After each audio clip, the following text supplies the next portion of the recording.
Difficult is the word that would correctly describe the days of a labourer. But when the labourer suffers from an impairment, life becomes even more difficult. This is 42-year-old Bismillah Jan, who is only 2.5 feet tall. He spends the whole day in this workshop and is paid only 100 rupees. And this is his younger brother Noroz, who is of the same height. He spends long hours working in this cafe in Nowshera. He serves customers, wipes down tables, and washes dirty plates.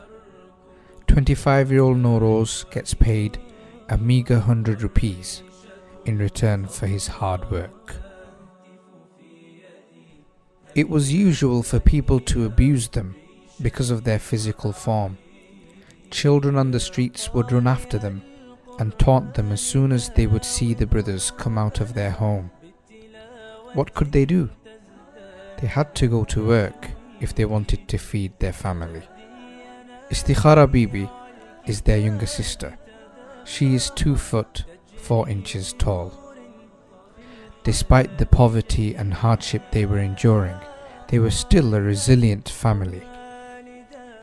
They lived in a mud brick house in Nowshera Kalan and worked hard to earn their daily bread. I feared that my children would also suffer from dwarfism. Thanks to Allah, I have 2 children and both of them are normal. We've always had problems, but we learned to cope.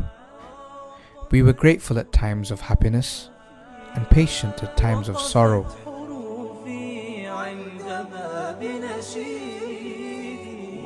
When the floods came crashing into our village, we all took refuge on the roof of a tall building. Others in the village had done the same. It was a very frightful scene. The water had reached 16 feet in height and destroyed hundreds of houses within moments. Even the well-built houses were unable to withstand the force. As the floodwater reached our house, we watched it collapse like a house built of sand. It was a scene from the Day of Judgment. We began reciting the Shahada, trembling as we witnessed the destruction of our village. We put up our hands and cried, "O Allah, have mercy on us.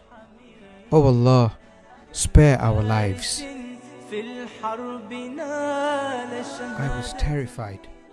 I thought I wouldn't survive. I wanted to scream, but I couldn't. The sheer terror held back my voice. My mind froze.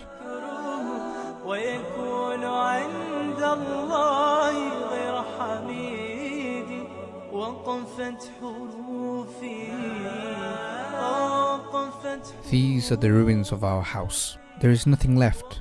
We have also lost our jobs. For days our family went without food and water. It was really difficult, especially for the children. We felt the floodwater would never recede. We would call upon Allah to save us from despair. When the water eventually began to dry out, the Ummah team appeared. They were a source of great joy. We knew that our du'as had been accepted. They brought with them plenty of food and drink. They brought milk and juice for the children. They also promised to build us a new house within days.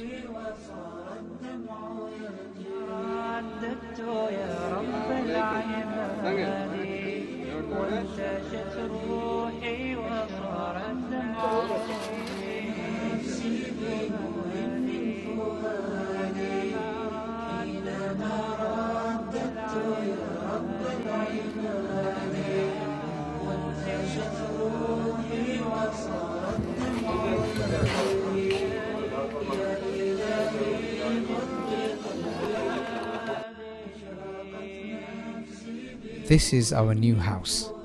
It is the home of our impaired family. Allah is so beneficent. He took away our mud brick house and bestowed us with a new flood-resistant house. I am now able to offer my salah with content. I am grateful to Allah for what He has granted us. I always mention Ummah Welfare Trust in my prayers. We may not be able to repay them for what they have done for us, but surely Allah will grant them a greater reward. Whenever I see our new house, I am filled with joy and laughter. My family also join in. People have also begun to honor us and respect us. They tell us that we are a very honorable family. They tell us that we are a fortunate family. We have been granted a new home, honor and respect because of Ummah Welfare Trust. May Allah grant them happiness in this world and the hereafter.